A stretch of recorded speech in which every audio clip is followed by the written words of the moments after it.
Indonesia. A country unique both culturally and geographically.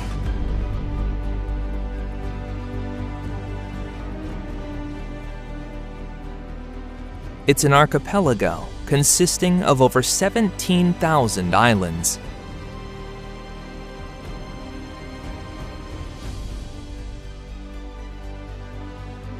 This plethora has birthed a vast array of cultures, each with their own languages, traditions, and beliefs.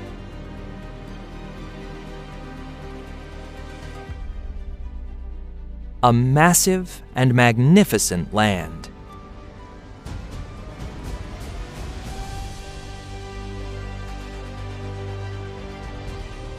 Filled with volcanoes and breathtaking landscapes.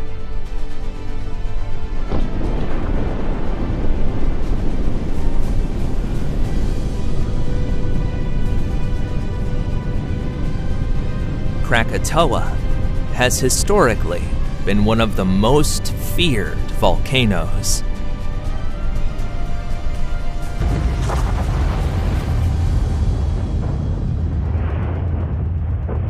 Bromo, perpetually awake.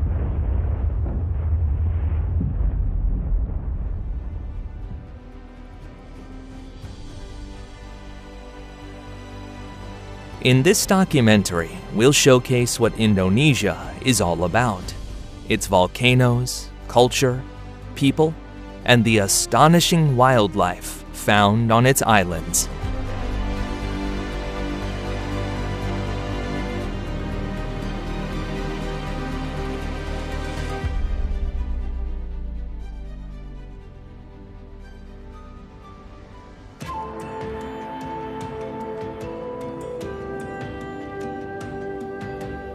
Indonesia lies between the Asian continent and Australia, and between the Indian Ocean and the Pacific Ocean.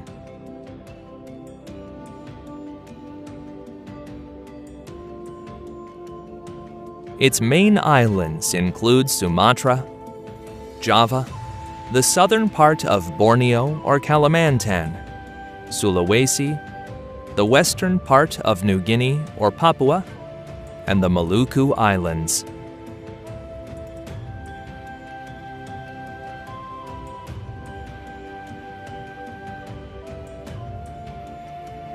In Sumatra, one of the country's largest islands, mysteries and natural wonders are plentiful.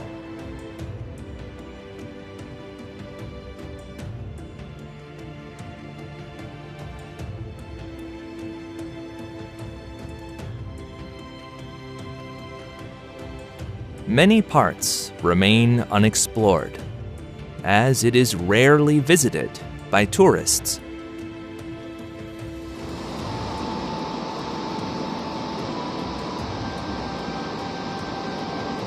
It boasts a high ecological diversity.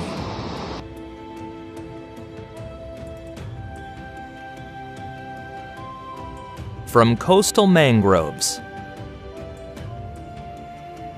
to the dense tropical forests of its mountains.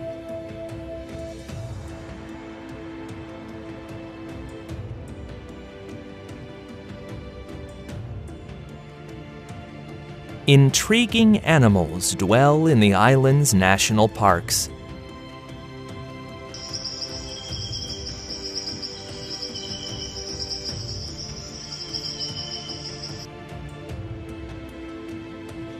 Hundreds of bird and mammal species, some being among the rarest on Earth.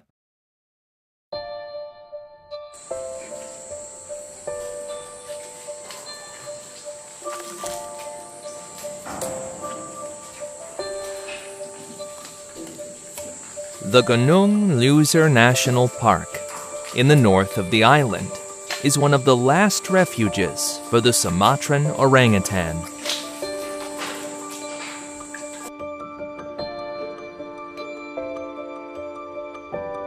This primate ranks among the most intelligent in the animal kingdom.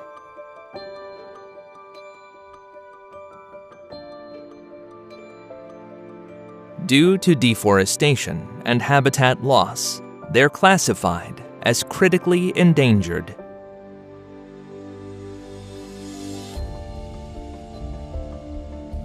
Males lead solitary lives, actively defending their territories.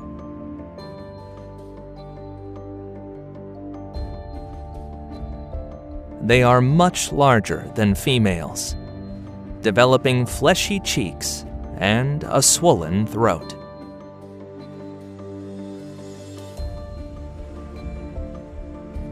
Females typically give birth to just one offspring.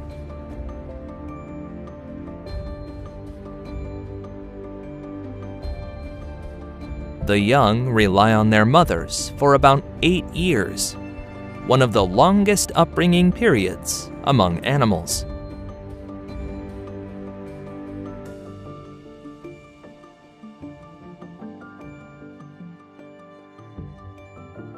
Upon giving birth, females become extremely dedicated mothers.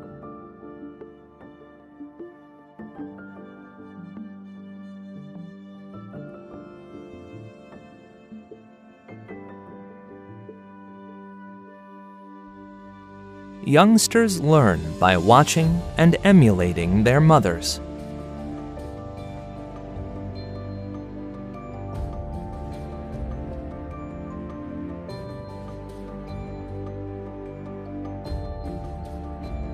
Skills in foraging, tool use, and nest building are passed on in this manner.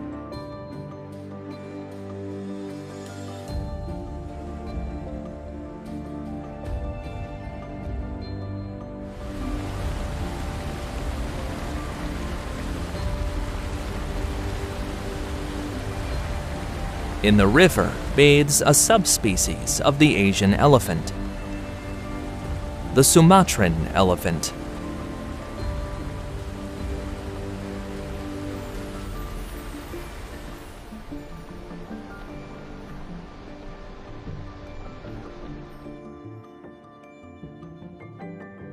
The shadow of extinction looms over this species, yet conservation efforts aim to reverse their fate.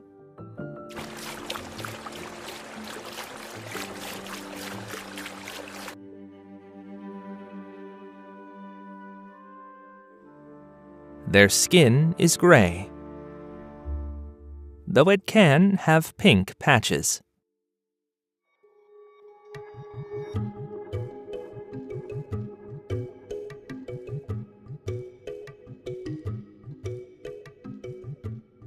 Like other elephant species, Sumatrans are social creatures that live in matriarchal groups.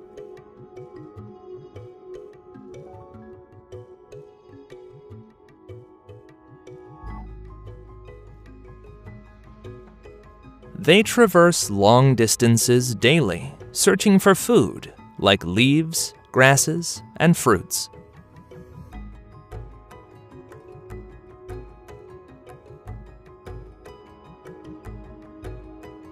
Ending poaching and preserving their habitat is vital for their survival.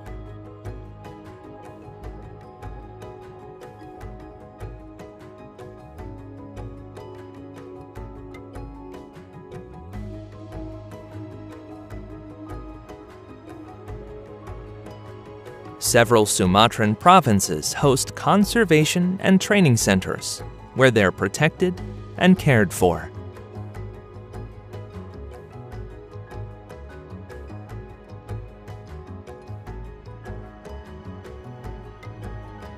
The Teso Nilo National Park in particular is crucial for their recovery.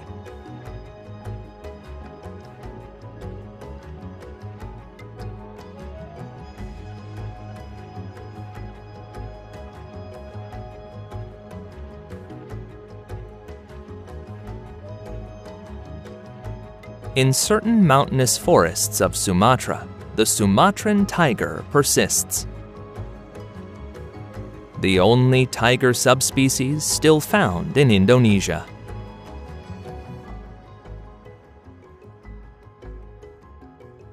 It's the smallest of all living tiger subspecies.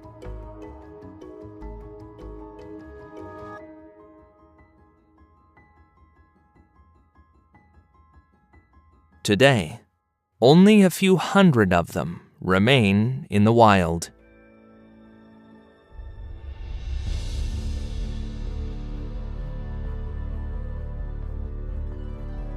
Their fur is a dark orange with black stripes.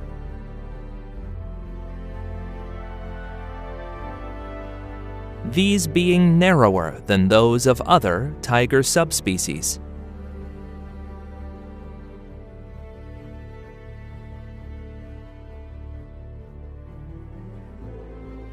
Their diet comprises deer and wild boars, but they can also hunt birds, fish, and smaller animals.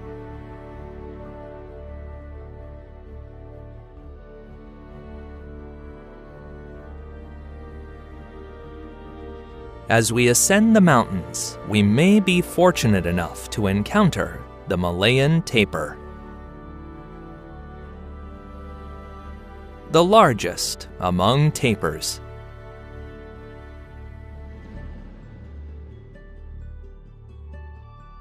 Young ones sport a brown or grayish coat with white spots and stripes, aiding in camouflage.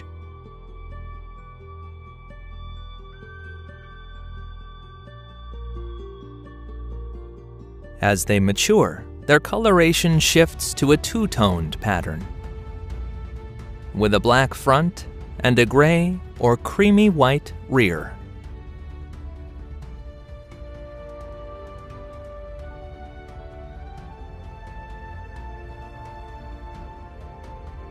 Typically, they are solitary creatures and skilled swimmers, able to dive to feed on aquatic vegetation.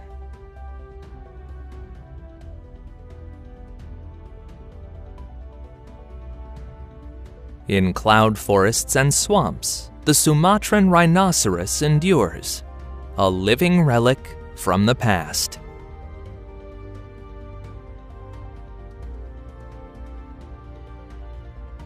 This species, Dicerorhinus sumatrensis, stands as the smallest of rhinos and among the most intriguing.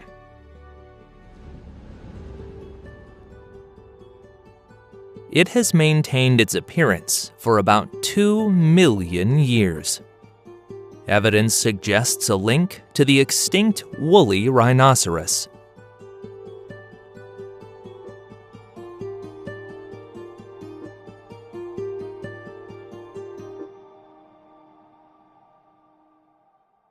With only a few dozen individuals in the wild, it's critically endangered.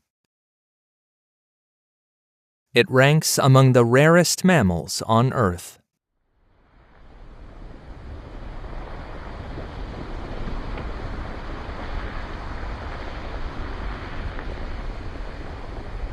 Beyond its biodiversity, Indonesia resonates with the warmth of its volcanoes and earthquakes.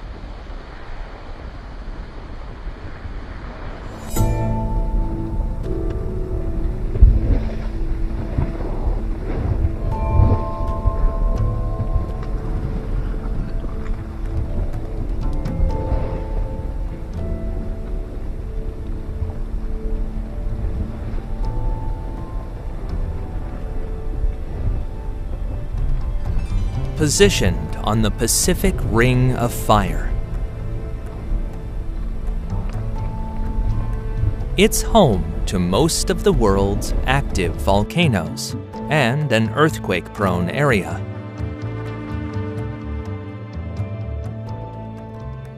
It's among countries with the highest volcano count, brimming with captivating landscapes. And the nation with the most active volcanoes, scattered across several islands.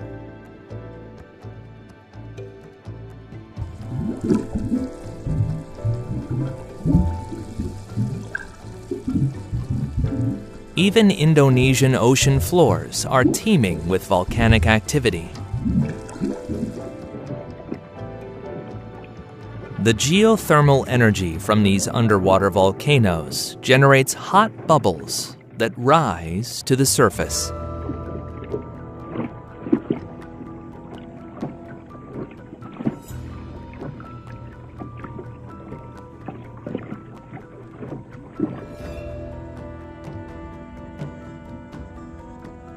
Lake Toba, located in Sumatra, is the world's largest volcanic lake.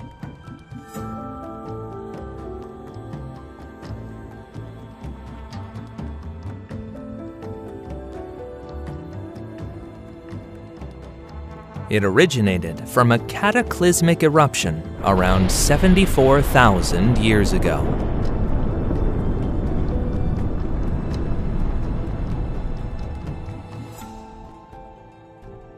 The area surrounding this lake is inhabited by the Batak people, famed for their unique houses.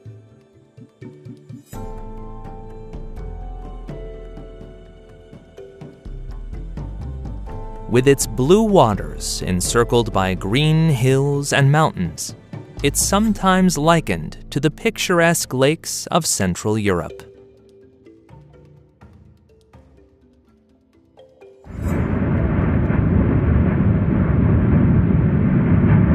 The Krakatoa volcano, nestled in the Sunda Strait, is infamous for its catastrophic eruption in 1883. Deemed the second largest in recorded history.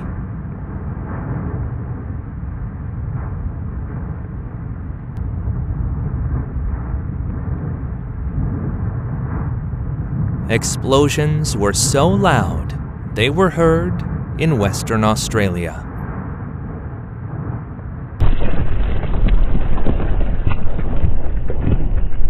Equivalent to about 200 megatons of TNT, it was thousands of times stronger than the Hiroshima bomb.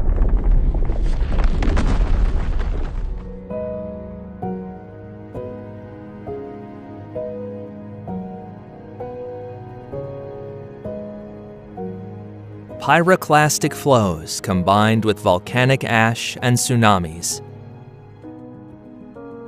devastating the region and impacting climates globally.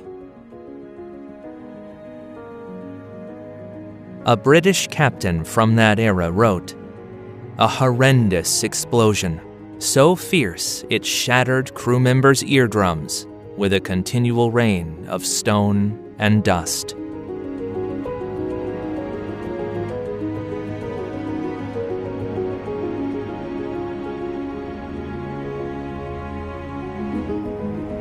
One of the most hazardous active volcanoes in the Pacific Ring of Fire is Mount Merapi, situated in central Java.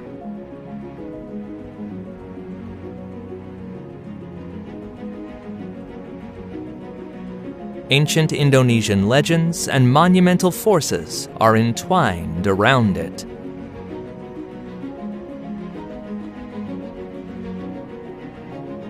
Its eruptions are known to be notably explosive and frequent.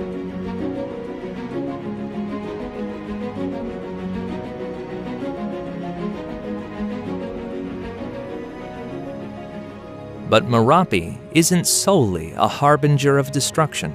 Its slopes are fertile from volcanic ash,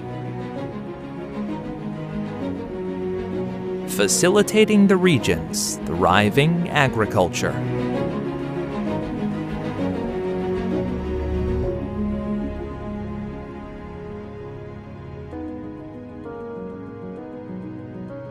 Venturing east of Java, Mount Bromo greets us with its signature mysterious aura.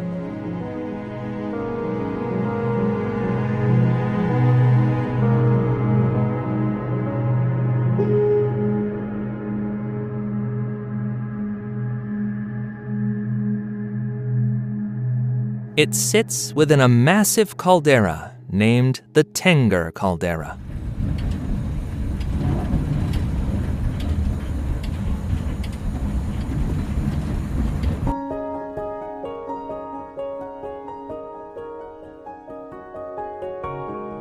An active volcano, its eruptions are commonplace.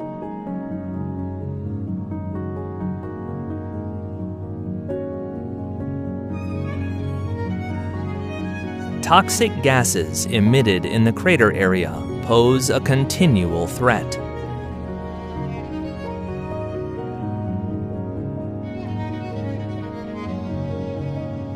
Mount Bromo's name derives from Brahma, the Hindu god who created the universe.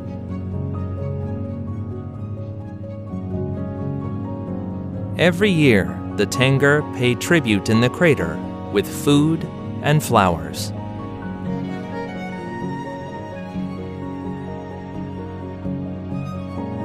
Mount Bromo is part of Bromo Tengger Semeru National Park.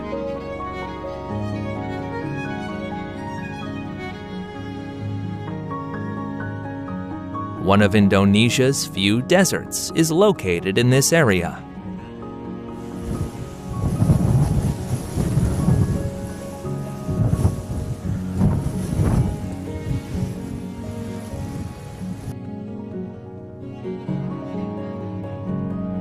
It's covered by the ash from Mount Bromo's eruptions, with a cold and sharp air.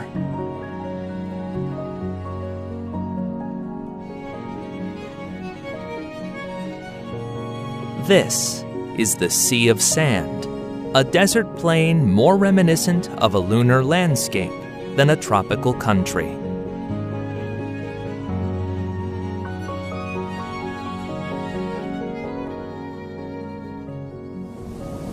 Here, sandstorms occasionally occur, so one must be prepared.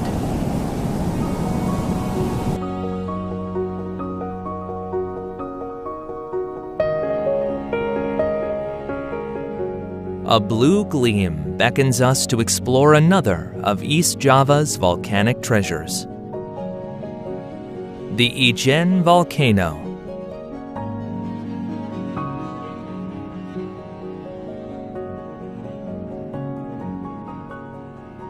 This surreal turquoise crater is one of the planet's largest acid craters.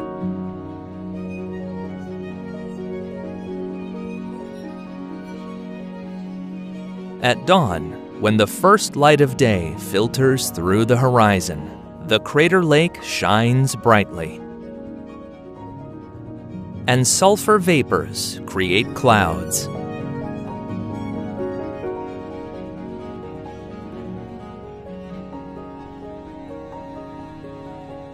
For years, local miners have descended to extract sulfur.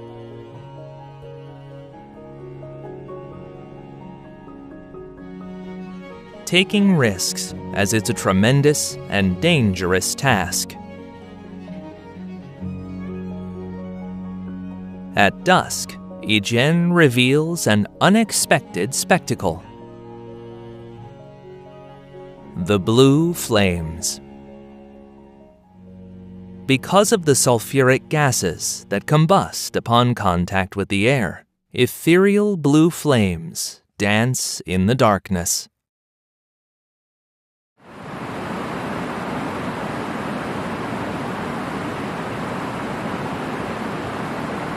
We follow the sound of water to find another Javanese natural wonder. Tumpak Sewu, with Mount Semeru in the background.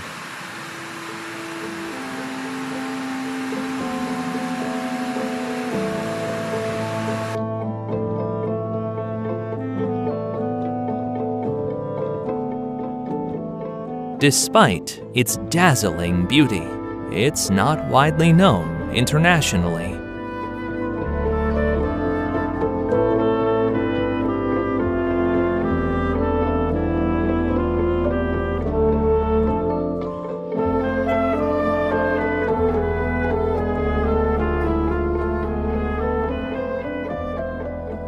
From above, the view is simply extraordinary.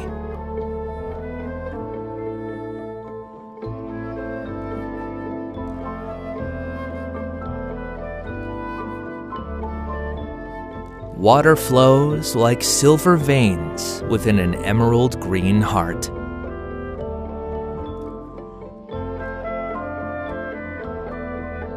It's said that nature spirits inhabit the surroundings.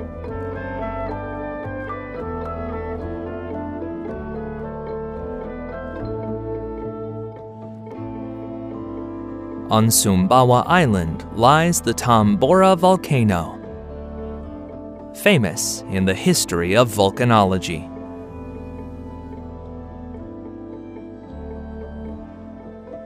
In 1815, the most powerful eruption recorded in modern history occurred here. It was 4 times stronger than Krakatoa, leaving behind the massive caldera visible today. It's believed to have caused the deaths of between 71,000 and 250,000 people, both directly and indirectly.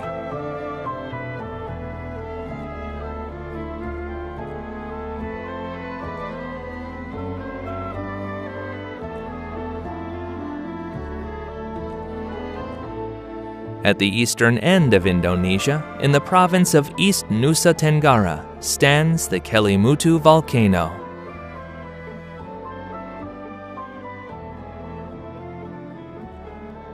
It's a complex volcano with 3 crater lakes at its summit.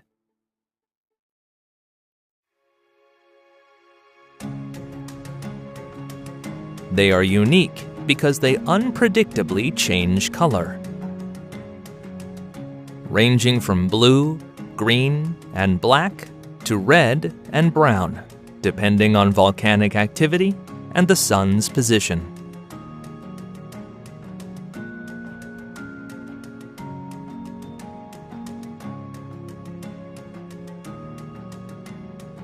Each lake has a specific name associated with the souls believed to inhabit them. Tiwu Ata Mbupu, blue in color, is the lake of elder souls. Tiwu Ko'ofai Nuwa Muri, in green and blue hues, of young souls and maidens. Tiwu Ata Polo, red or brown in color, the enchanted lake.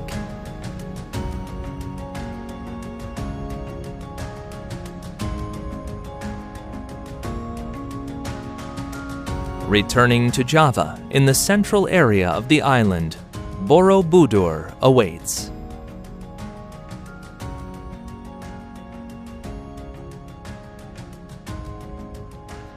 It's one of the ancient wonders built by man.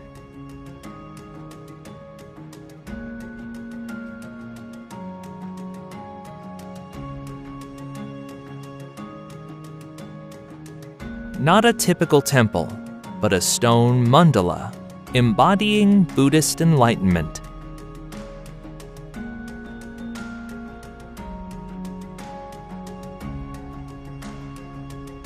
Built in the 9th century, this imposing complex is the world's largest Buddhist monument.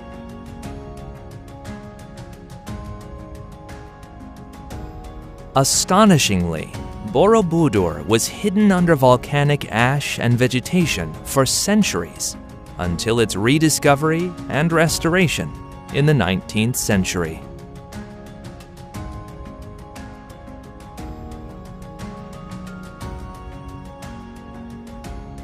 Not far away, the Prambanan Temple weaves a different story, dedicated to Hindu cosmology.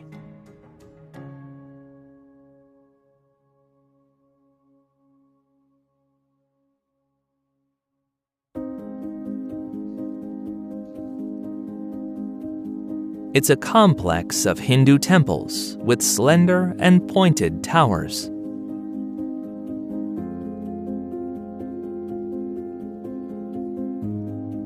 Dedicated to the Hindu Trinity, Brahma the Creator, Vishnu the Preserver, and Shiva the Destroyer, with the central temple dedicated to Shiva.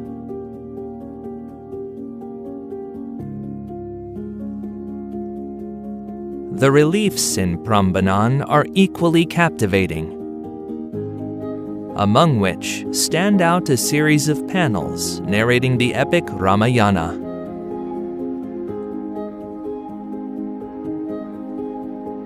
Just as Borobudur, Prambanan was forgotten, reclaimed by the jungle and earthquakes, until its rediscovery in modern times.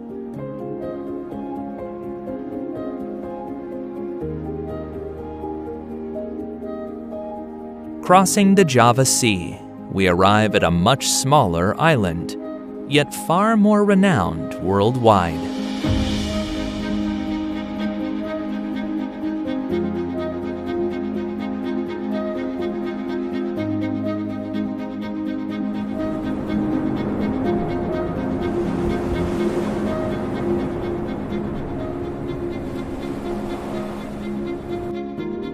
Gentle sea breezes, cliffs, beaches, and rice fields greet us in Bali, the island of the gods.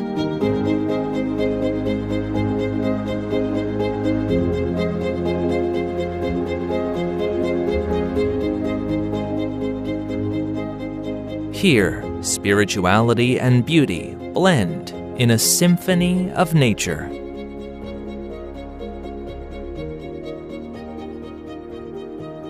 While Bali is a part of Indonesia, it seems to belong to a realm of its own.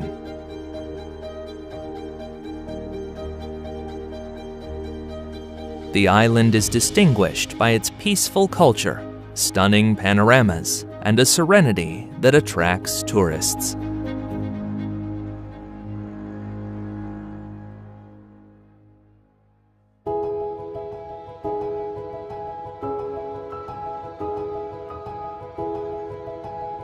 Bali's landscapes are like a moving painting, with terraces cascading downward.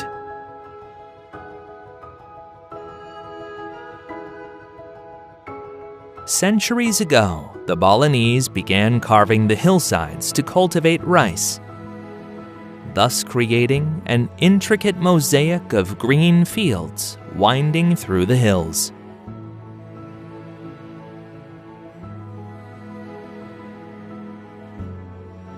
This ancient agricultural system, known as subak, is more than just a farming method. It's a philosophy, a community, and a way of life.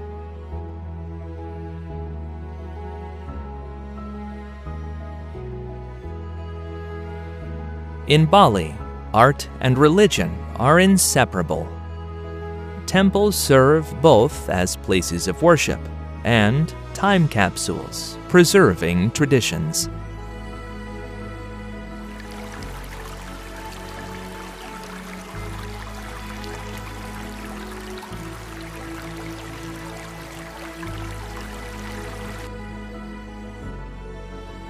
The Uluwatu Temple is among the most iconic.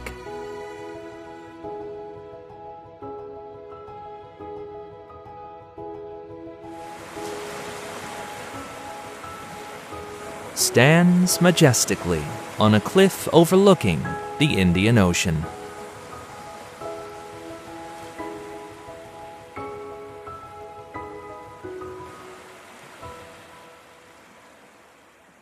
It's one of the 9 temples believed by Balinese to protect the island from evil spirits.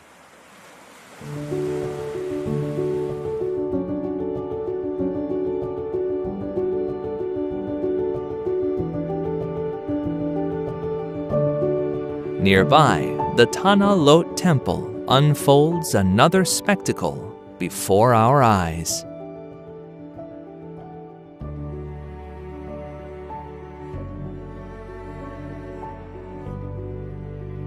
As if a piece of land between sky and sea, it stands on a rock isolated during high tide.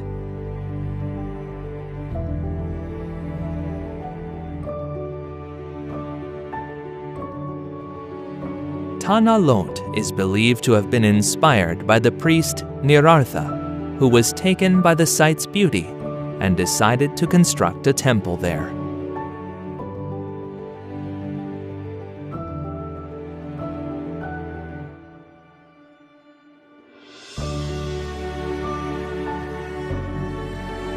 A fascinating aspect of Tanah Lot is the sacred cave at its base, supposedly guarded by a mystical sea snake.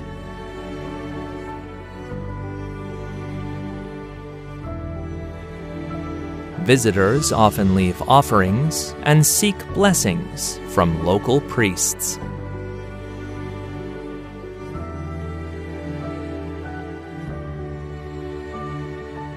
We head to Ubud, Bali's heart, where culture, art, and nature intertwine.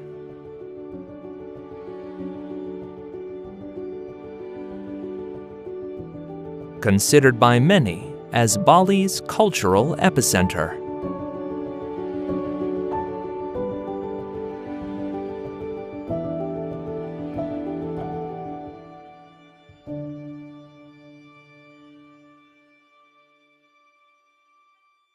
Surrounded by rice fields and jungle areas.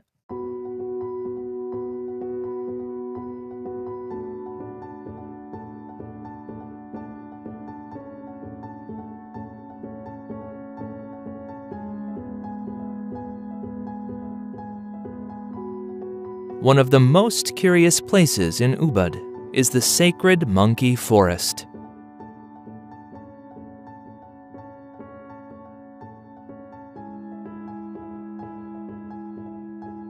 It's a sanctuary inhabited by hundreds of mischievous monkeys.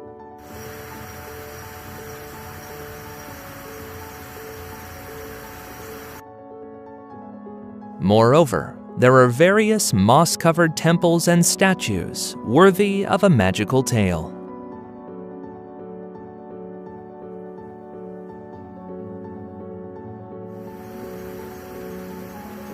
Generally, the monkeys aren't dangerous, but caution is advised, as some might snatch objects or food from visitors.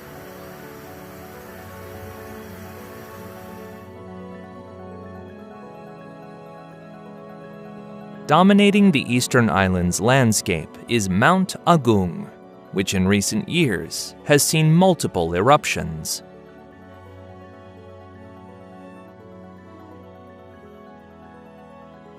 Bali's highest peak, the mother of all mountains, is deemed sacred by the Balinese. Believed to be the home of the gods, temples are built aligned with the mountain, and locals frequently pray facing it.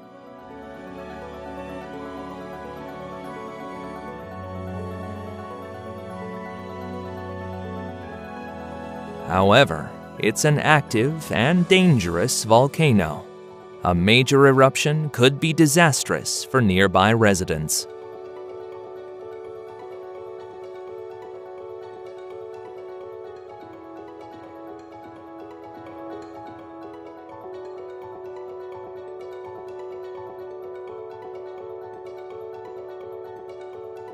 A short boat ride takes us to an entirely different world. Nusa Penida.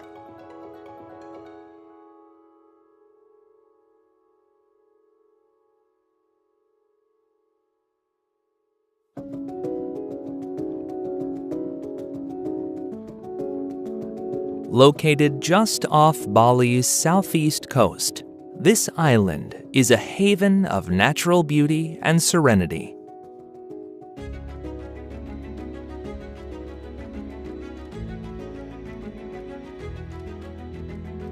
Nusa Penida is the biggest of the 3 Nusa Islands. Nature's magic wand touched this place.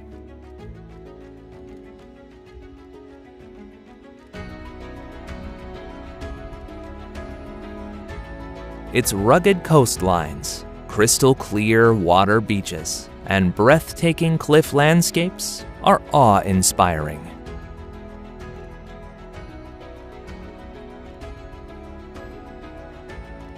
The most beautiful beaches can be challenging to access, and strong currents often prohibit swimming in some areas.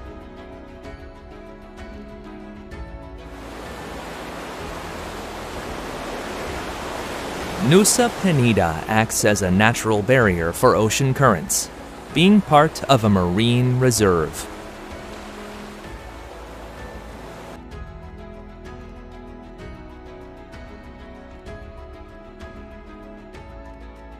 In Manta Bay, divers and snorkelers get the chance to swim alongside giant manta rays.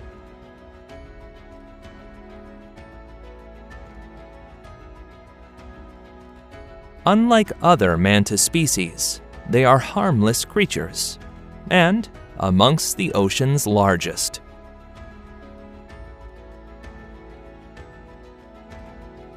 Their constant motion pushes oxygen-rich water through their gills.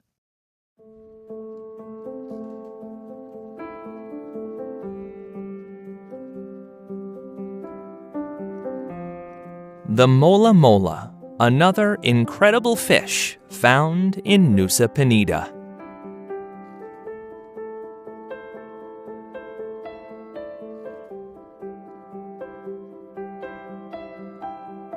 It's the world's heaviest bony fish.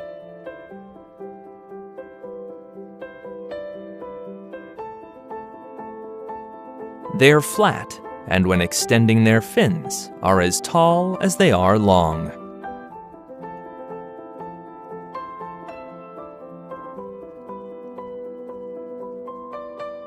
Usually solitary swimmers, they occasionally group.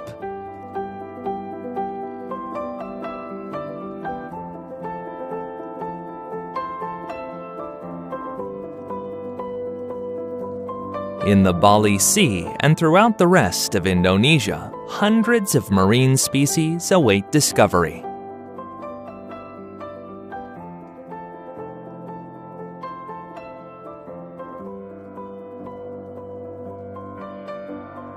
Some are strange and peculiar.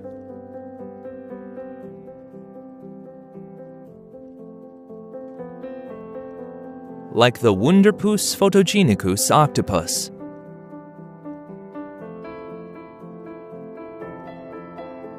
It can quickly alter its color and shape to evade danger.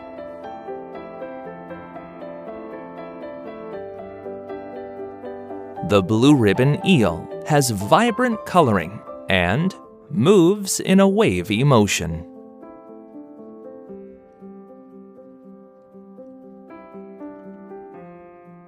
Garden eels burrow into sandy seabeds to shelter and catch food drifting in the current.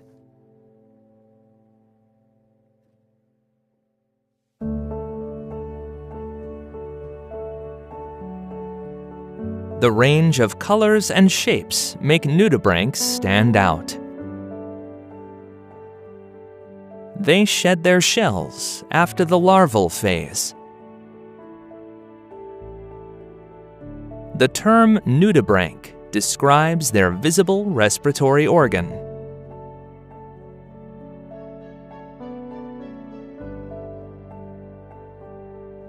Some possess high toxicity and the ability to emit light.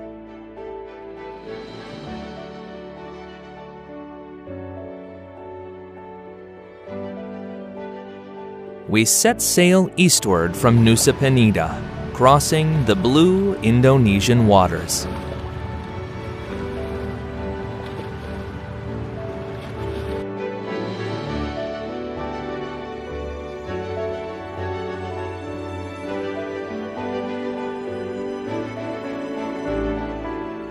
Reaching the iconic Komodo National Park.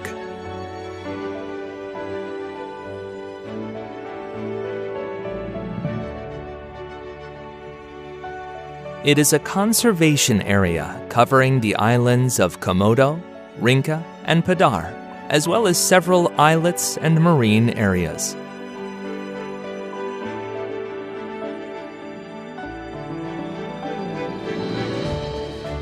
This park is home to the legendary Komodo dragon, the world's largest lizard.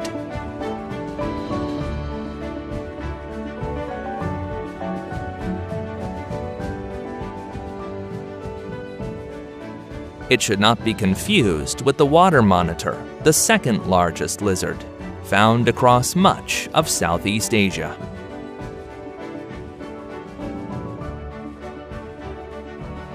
Komodo dragons have a prehistoric and fierce appearance. They are apex predators, mostly feeding on carrion, but they also hunt.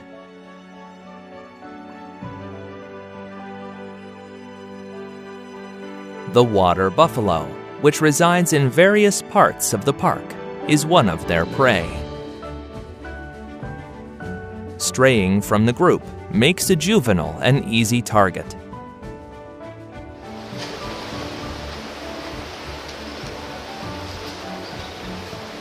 The bite of these lizards is not as strong as that of crocodiles, but it's highly venomous, capable of killing their prey in just a few hours.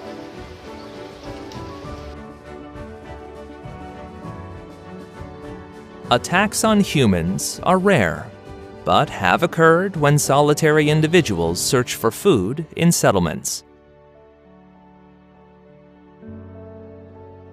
They can swim, but prefer not to venture far from their native islands.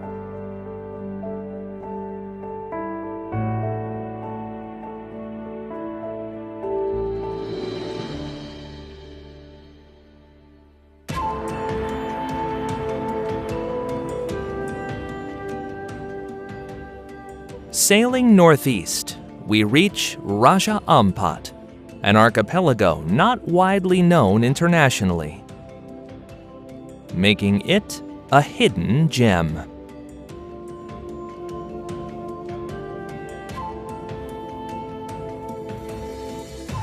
It consists of over 1,500 small islands and islets. It's nicknamed the Amazon of the Oceans due to its impressive biodiversity.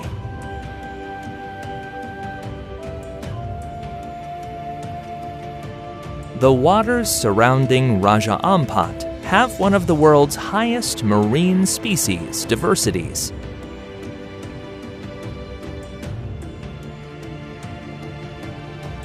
With about 2,000 reef fish species, it's the global epicenter of tropical marine biodiversity. The spot-fin porcupine fish has its body covered in spines for defense against predators.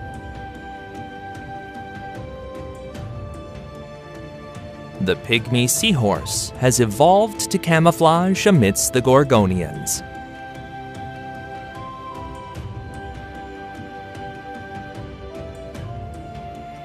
One of the most admirable camouflages in the animal kingdom.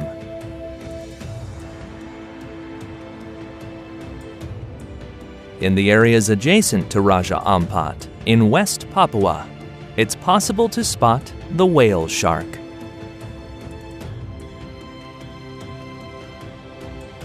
They are gentle giants, friendly and harmless to humans.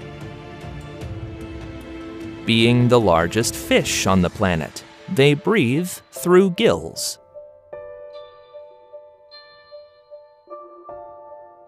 Their wide mouths contain thousands of tiny teeth. They traverse broad distances across the oceans, feeding by filtration, consuming plankton, microscopic plants, and small fish.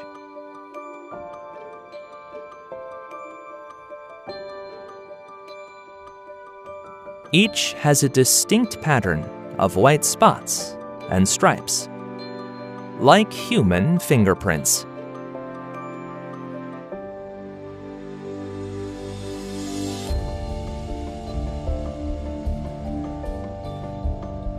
To the west, we find a region of rainforests adapted to river geography. We are in Borneo, or Kalimantan, shared by Indonesia, Malaysia, and Brunei. The Bornean orangutan subspecies, which represents the largest wild orangutan population, resides here.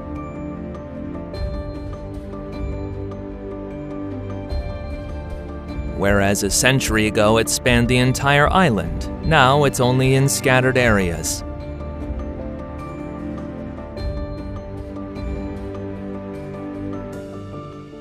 In Kalimantan, rivers turn into floating markets.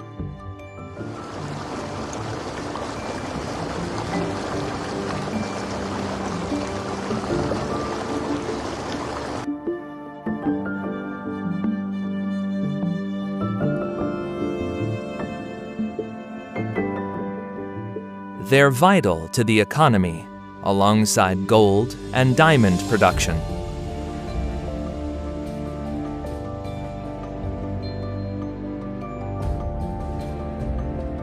Entire families rely on this water-centric lifestyle.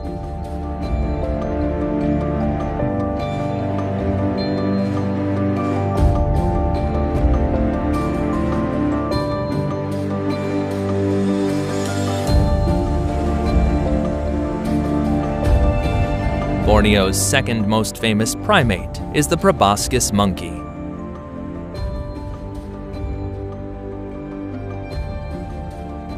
They mainly inhabit coastal areas, along rivers, and in mangrove forests.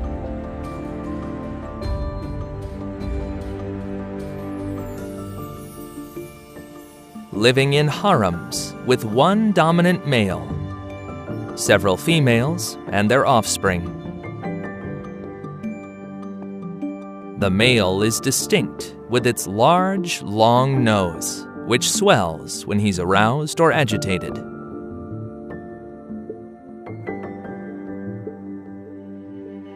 It's believed that the nose size enhances vocalizations and is a desirable trait for females.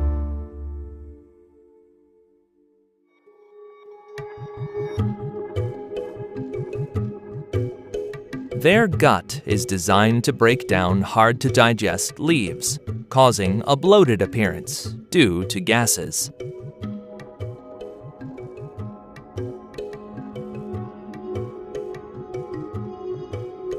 They are skilled climbers, spending most of their life in trees.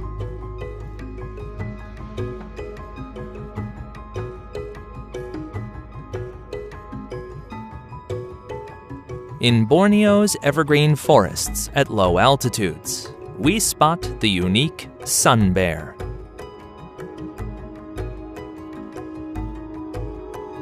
Decades ago, it was common in Southeast Asia's tropical forests. But its numbers have alarmingly declined.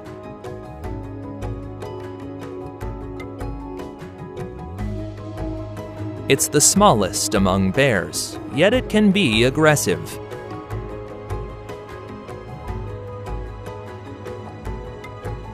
It has a short snout and large, round ears.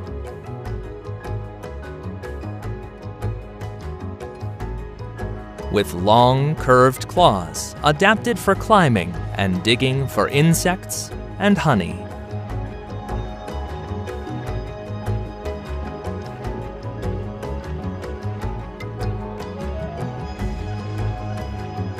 Though omnivorous, it shows a strong preference for honey and termites.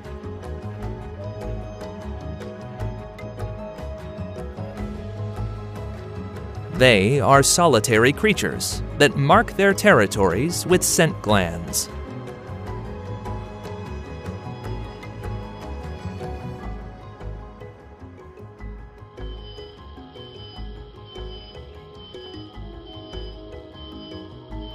Lifting our gaze, we discover the elusive colugo.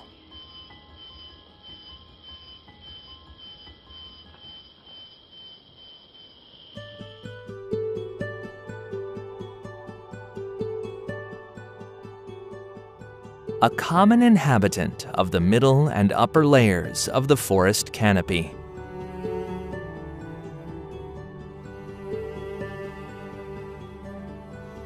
They're also called flying lemurs.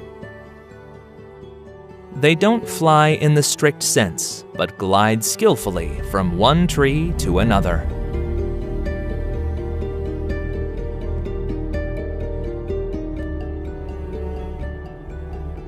Females give birth to a single offspring after a gestation period of about 60 days.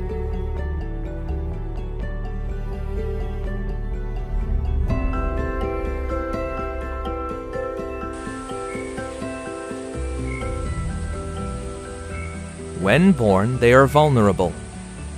They cling to their mother's belly, protected as she moves through the trees.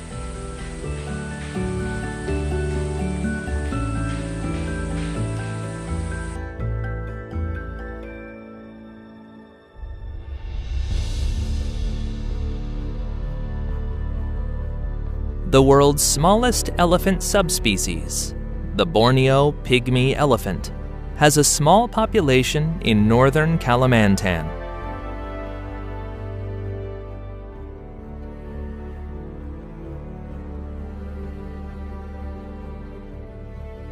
Usually found in lowland tropical forests and river valleys.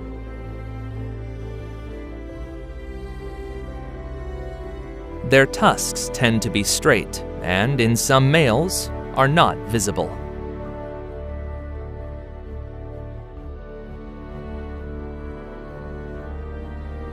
Moving in matriarchal groups, these animals are led by an adult female and consist of females and young ones.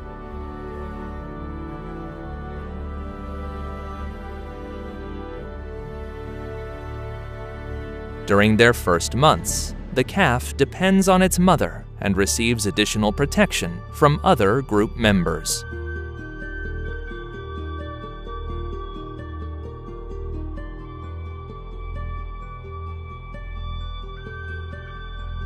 They are only found in the northern sector of Borneo, with several dozen individuals in Kalimantan, and the majority in the Malaysian part.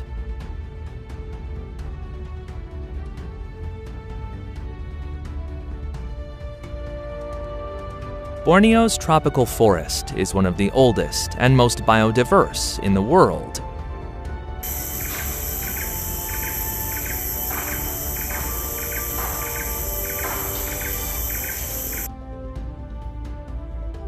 In addition to the fascinating wildlife, this part of the planet houses unique and endemic plants.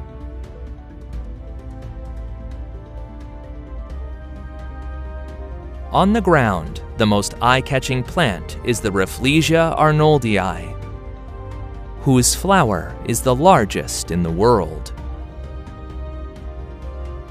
It's undeniably beautiful, with its thick and fleshy petals. However, this flower has a peculiar secret.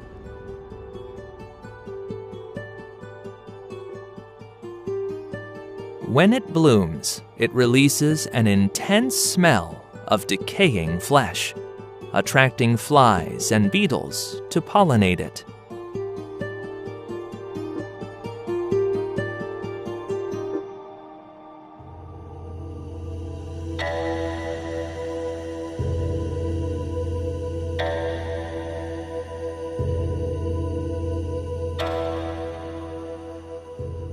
Having explored some of Indonesia's natural wonders, we move on to learn about its culture and people.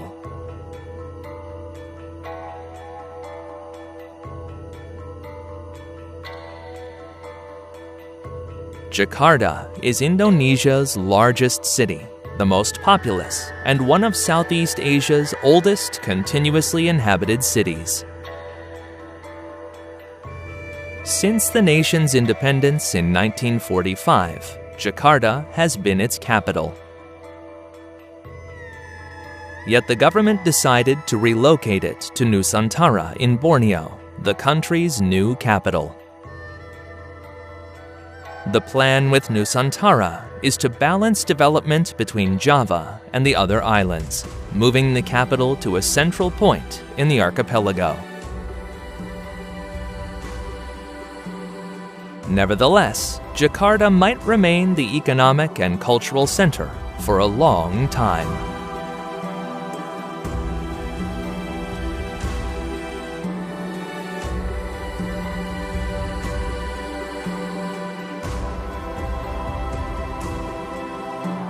This megacity contrasts sharply with the serene nature and relaxed pace of other islands.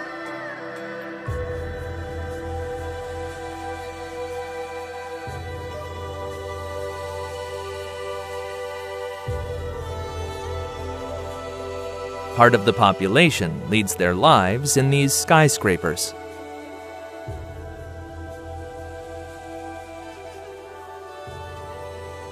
The massive shopping centers are the main places for leisure and commerce.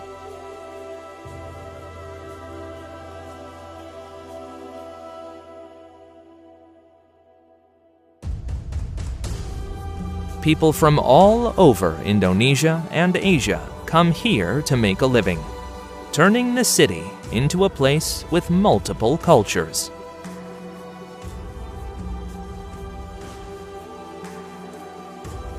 Walking through the city, the iconic Monas shines as a symbol of Indonesia's freedom.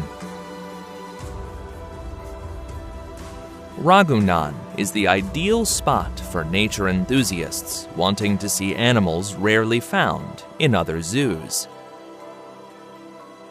like the orangutan, the gorilla, the Komodo dragon,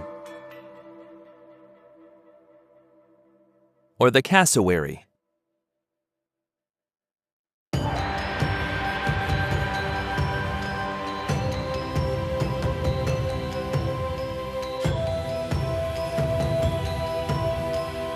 Among all the islands of Indonesia, there are over 1,200 ethnic groups. Between volcanoes and fertile agricultural lands lies the Javanese ethnicity, the country's largest ethnic group.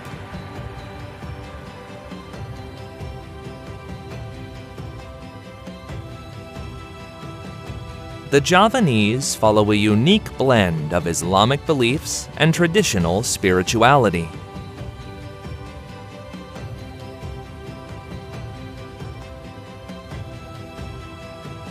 They are predominantly Muslims, though some of their customs and rituals incorporate elements from Hinduism, Buddhism, and animist beliefs.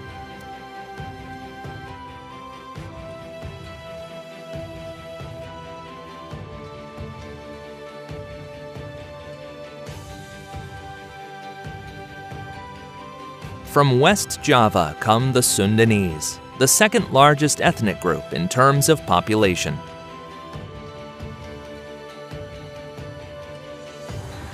Their customs and traditions reflect an inherent sense of politeness and respect towards others.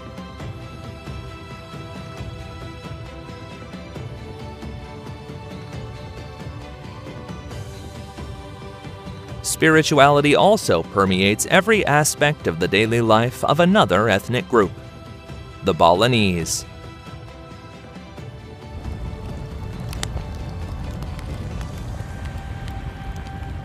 Group cremation ceremonies are commonly observed, and individual ones. Balinese Hindus believe that the soul remains trapped in the body until cremation.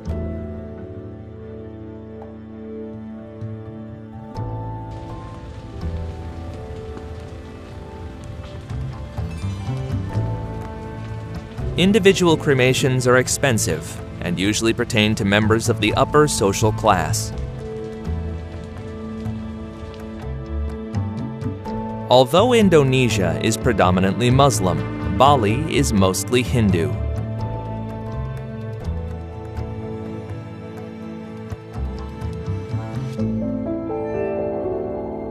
It's a unique form of Hinduism, blending with animistic beliefs and the worship of local deities. Throughout the day, especially in the morning, Balinese make offerings known as kanang sari.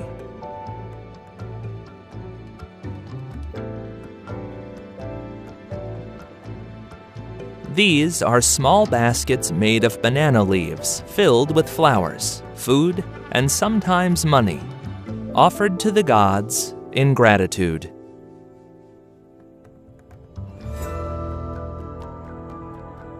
Silence is also a part of Balinese culture.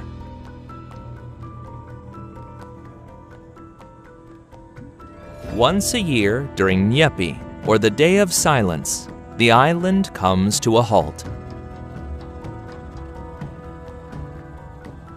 There's no traffic, lights, or work.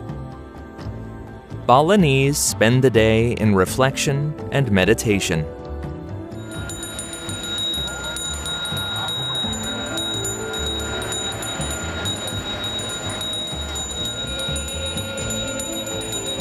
A stark contrast to the ceremonies observed daily.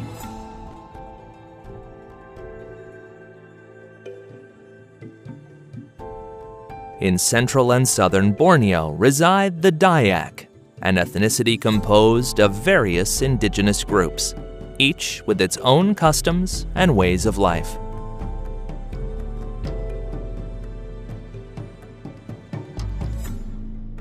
In the highlands of Sulawesi is the Toraja tribe.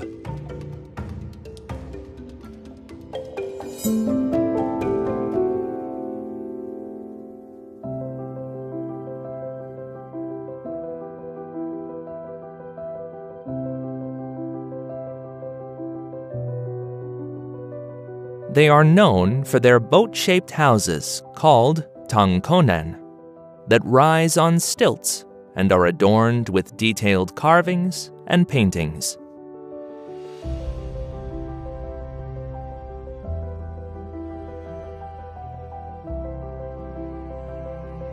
Many Toraja have adopted Christianity. This is one of the world's tallest statues of Jesus Christ, located in Sulawesi.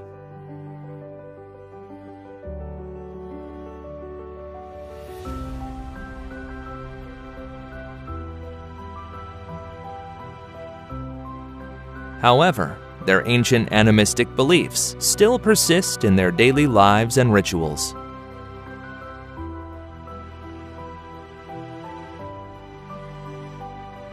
One of the most intriguing aspects of this culture are their funeral traditions. Upon the passing of a community member, a ceremony with buffalo and pig sacrifices, feasts, and dances is celebrated.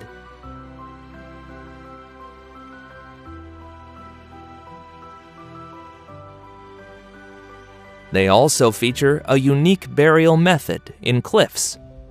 The coffins are placed in cavities carved into the rock, often accompanied by tau-tau, wooden statues representing the deceased.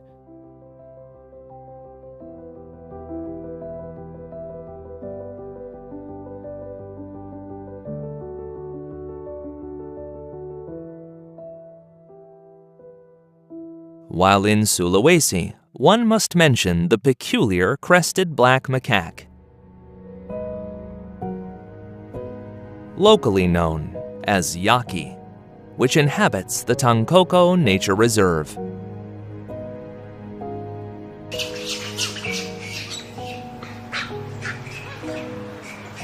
Its most distinctive feature is the crest on its head.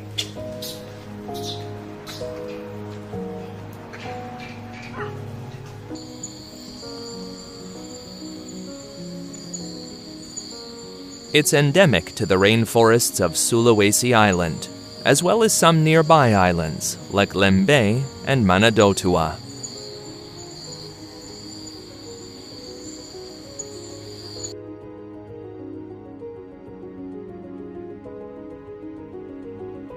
Another strange animal from Sulawesi is the babirusa.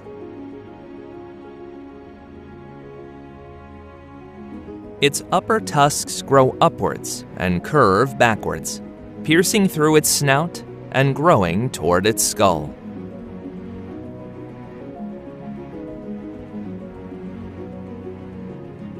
If not worn down, these tusks can grow long enough to penetrate the animal's skull.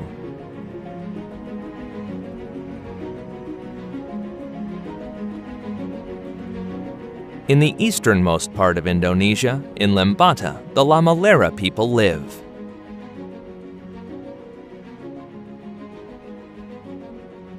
For centuries, they've engaged in traditional whale hunting as a means of subsistence.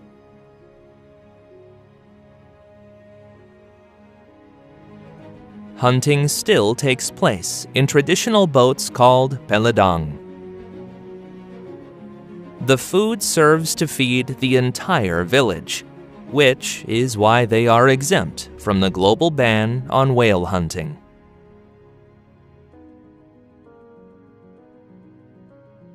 On Flores Island live the Manggarai.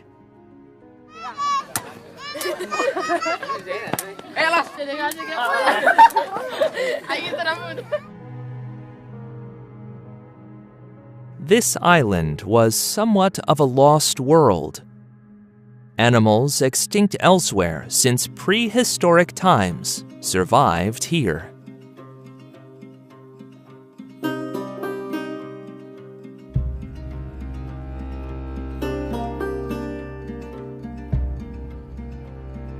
Among them, the Homo floresiensis, or Flores man, also nicknamed Hobbit.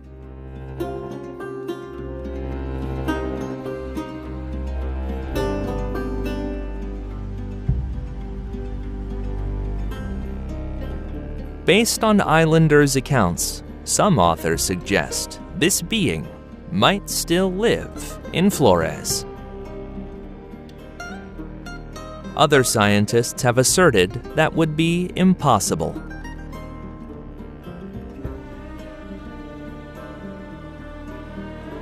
The fact that Indonesian folklore speaks of the orang pendek and reported sightings have persisted for over a century surely sparks curiosity. According to witnesses, it's a primate covered in short hair the size of a child.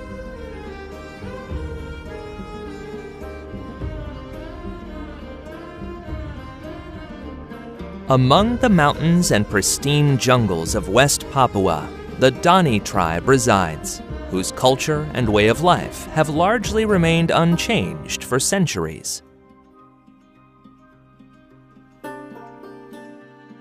Traditionally wearing only the essentials, tribe members adorn their bodies with feathers, shells, and natural pigments. They face the challenge of balancing the preservation of their ancestral culture with adapting to a changing world.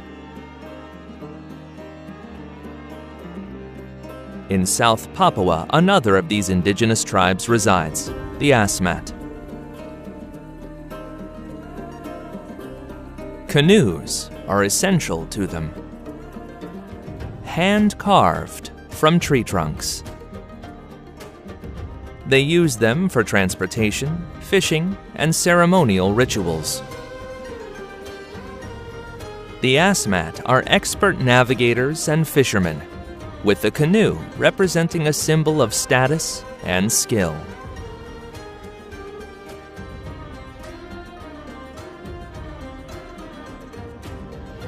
All this cultural wealth is tasted through the incredible variety of Indonesian culinary delights.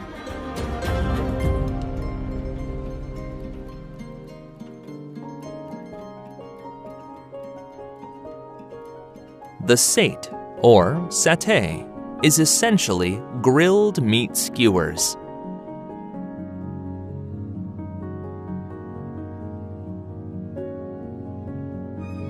Bakso is a meatball soup, which can be accompanied by rice, noodles, and vegetables.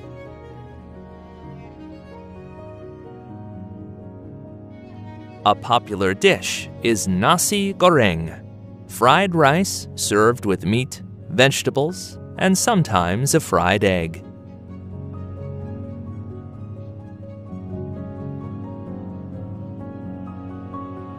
Soto, a traditional soup, might include beef, noodles, and an assortment of vegetables, all in a broth flavored with local herbs and spices.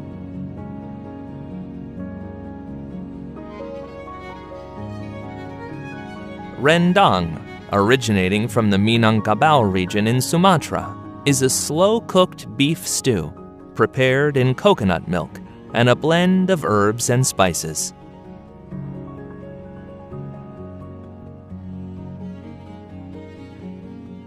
Nasi tumpeng is a rice dish served alongside various stews and complementary dishes.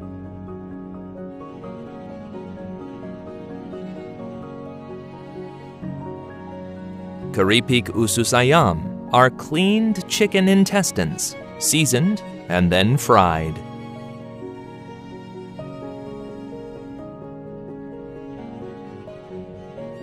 Martabak telur is a type of pie, which can be sweet or savory, filled with minced meat and eggs.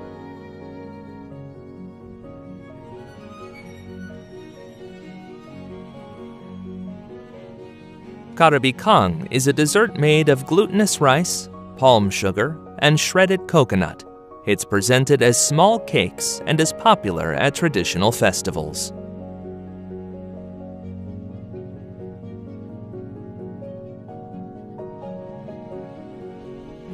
Seblak is a spicy soup made with ingredients like chicken wings, noodles, eggs, or rice cracker, seasoned with chili peppers and other spices. Kerak telur is a crispy cake made from glutinous rice, eggs, shredded coconut, and a spice blend. It's slowly cooked to achieve a crispy surface and a tender filling. Bubur Asura is a stew made with rice, legumes, and other ingredients.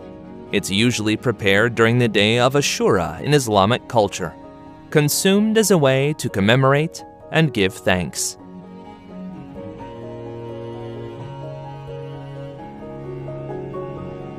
In Bali, there's babi guling, Balinese-style roasted suckling pig, seasoned with spices and herbs.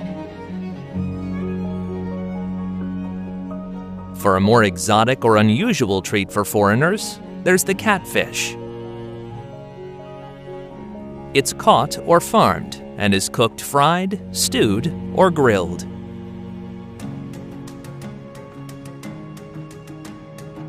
Bats are consumed in specific areas, like Sulawesi and the Moluccas Islands, albeit less so nowadays.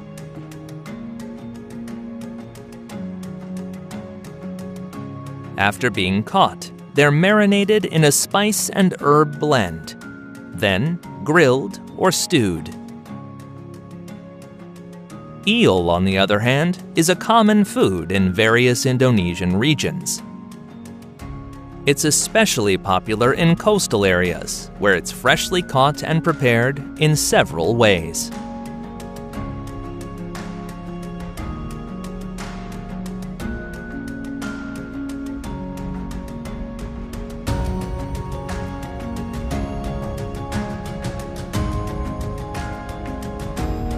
In Indonesia, faith profoundly influences daily life.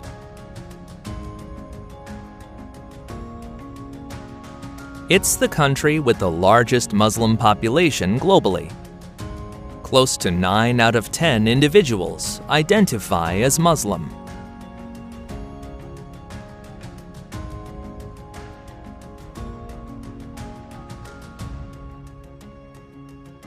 However, it's officially a pluralist nation.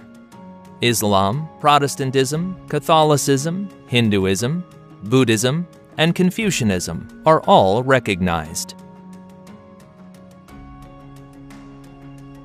The diversity and complexity of this country become even more apparent when diving into linguistics.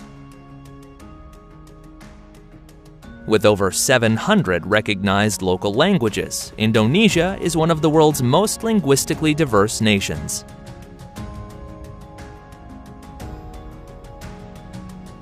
Among them, one language unites Indonesians, Bahasa Indonesia, or simply Indonesian, the official language. It plays a crucial role in connecting the various ethnicities and regions of the country.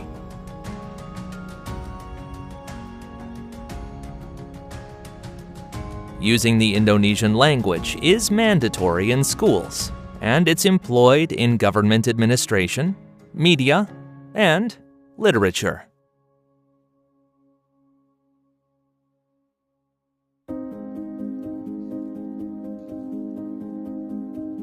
It's the means by which Indonesians engage in society, express their ideas, and connect with fellow countrymen.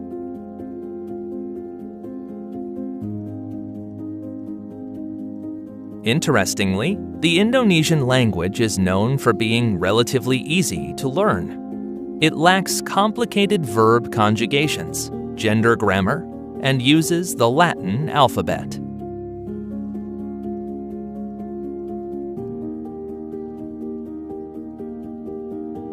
Indonesia is an economic giant, being the largest economy in Southeast Asia.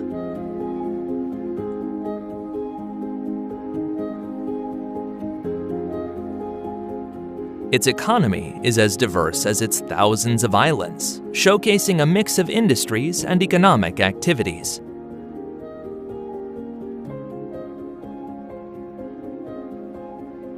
A key factor in the Indonesian economy is its abundance of natural resources. The land is rich in oil, natural gas, tin, copper, and gold. Oil and gas extraction in particular has been a crucial revenue source for the country.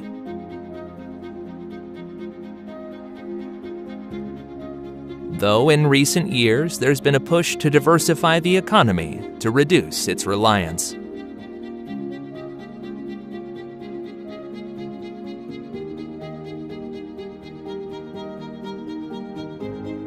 Agriculture remains significant.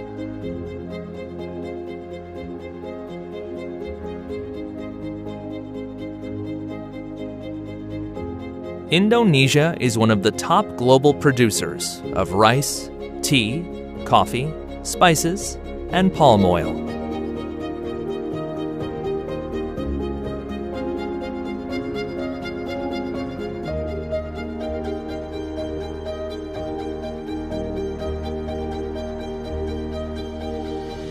Despite the challenges posed by deforestation, agriculture continues to employ millions of Indonesians, proving essential for the country's food security.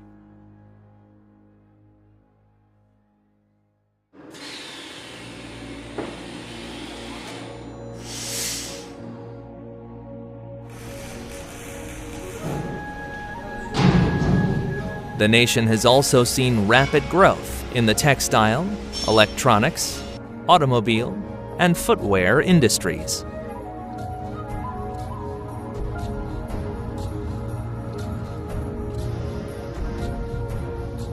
The tourism sector is on the rise. With its beaches, rich culture, and biodiversity, the archipelago attracts travelers worldwide. While Bali is the most popular destination, interest in other islands is growing.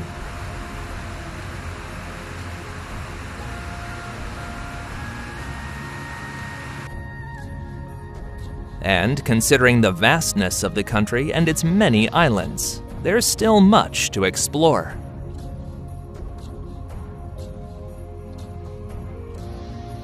Like the tidal bore, which occurs in the Kampar River of Sumatra.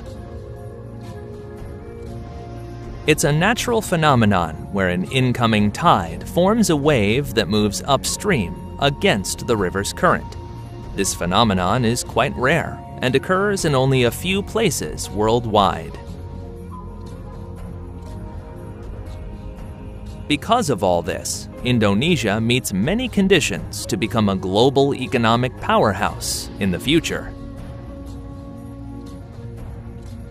It's the fourth most populous country in the world and boasts a young, growing population.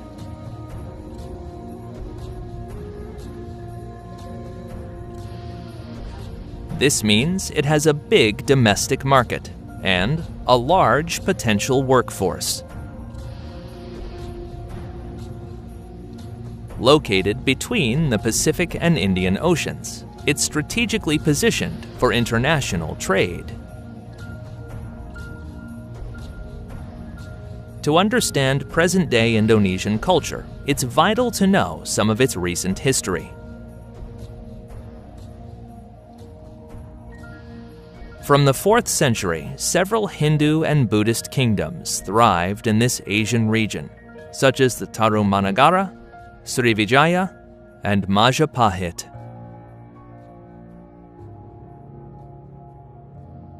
From the 13th to the 16th century, the kingdom of Majapahit became the dominant power. This is considered the golden age of Javanese culture and civilization.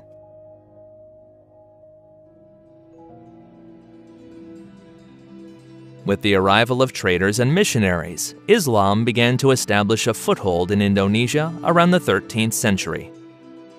By the 16th century, most coastal states in Sumatra, Java, and Borneo were Muslim sultanates.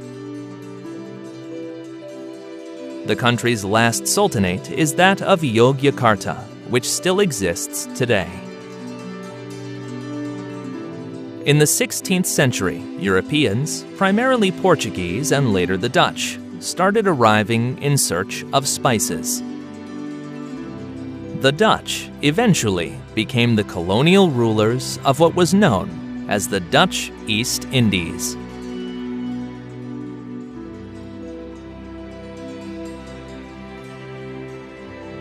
During World War II, Indonesia was under Japanese occupation.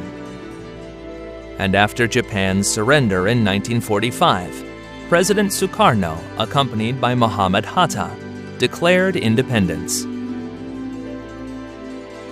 However, the Dutch attempted to recover the territory, sparking a war that lasted until 1949, when the Netherlands recognized Indonesia's independence.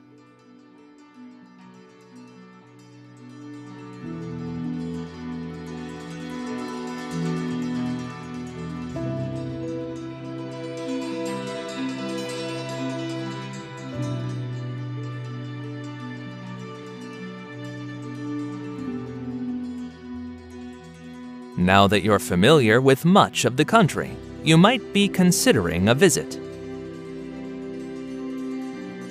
Let's discuss what to know if traveling as a tourist.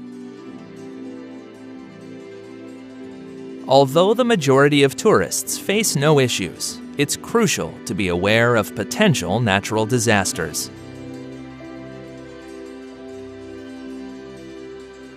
Given its location on the Ring of Fire, Indonesia is earthquake-prone.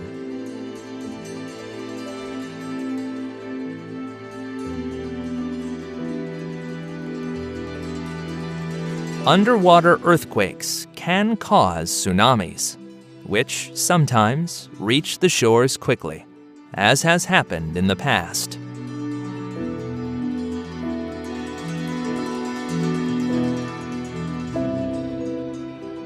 With hundreds of active volcanoes, eruptions are a real threat. These can result in pyroclastic flows, ash showers, and lahar flows.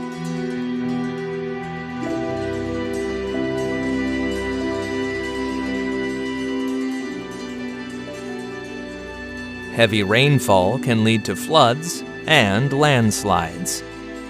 In the most touristy area of Bali, the south, there's a tsunami detection system. If traveling to other, less frequented areas or islands, it's advisable to recognize signs that a tsunami is approaching and to install a disaster signaling app.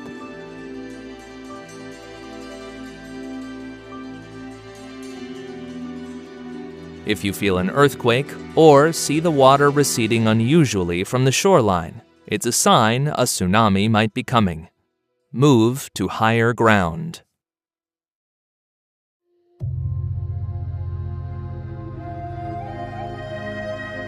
If areas around a volcano are closed off, there's a good reason. Don't trespass.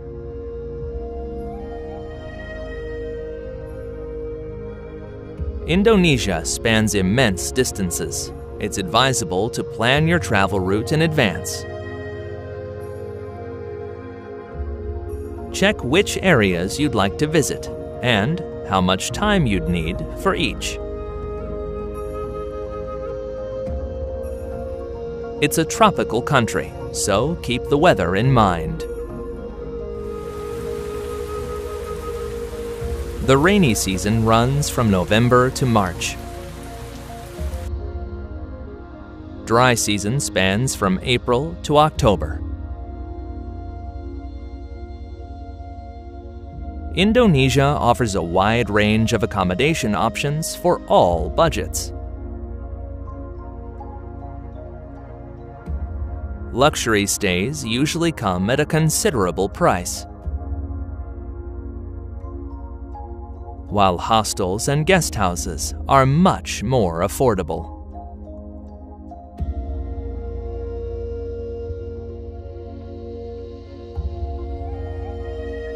Taxis, rental cars, and buses are common in cities,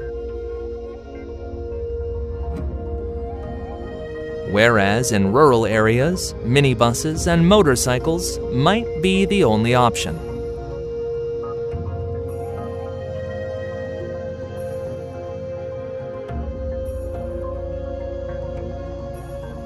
On the islands, tourists often rent motorcycles. If you're inexperienced, it's advisable not to. And if you do, always exercise caution and wear a helmet.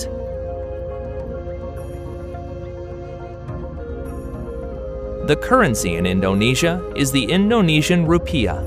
It's advisable to carry cash, especially in rural areas where ATMs are rare and establishments only accept cash. Generally, Indonesia is a safe country to travel in. However, as anywhere, basic safety precautions are recommended. Diseases transmitted by mosquitoes, like malaria and dengue, pose a risk in some areas. Consult your doctor before traveling to see if you need any vaccines or preventative medicine.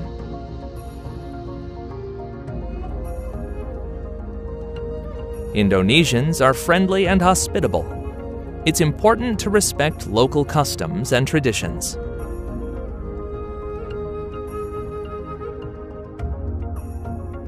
Avoid actions that could be perceived as disrespectful towards the people or religion. In Balinese temples, dress modestly and follow the site's rules.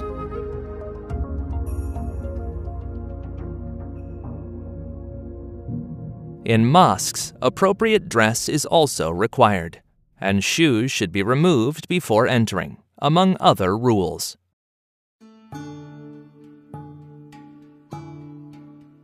To help address the plastic issue, carry a reusable bottle and avoid using plastic bags.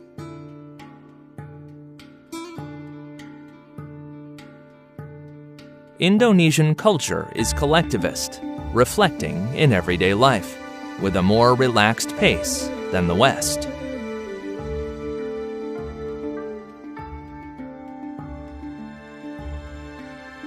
There's the concept of ham karet, meaning rubber time. It denotes time expanding and contracting like rubber.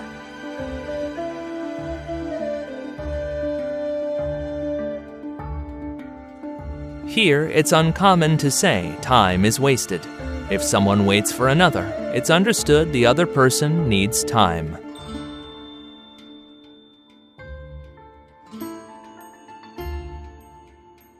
Punctuality is valued in business and professional settings. But timing isn't as strict, with harmony in personal relationships prioritized.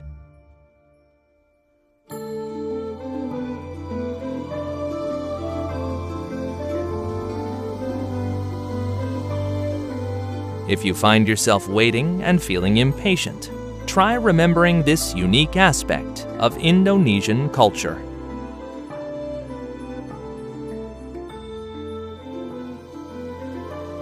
And with that, we conclude our virtual tour of this beautiful country. I hope you enjoyed it. Until our next journey, sampai jumpa lagi.